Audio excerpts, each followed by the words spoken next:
vaisių kvapą. Štai čia matom mėlyną zefyrą. Pradėkim nuo jo, manau, skambės nuostabiai. Šitas zefyras vadinasi mėlynoji piramidė.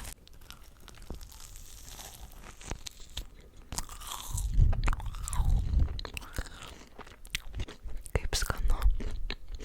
Iš karto prisiminiau vaikystę, toks jausmas aplankė. Nežinau, ar esu kažkokį panašų zefyrą ragaus. Tai tikrai atrodo toksai išskirtinis skonis zefyro.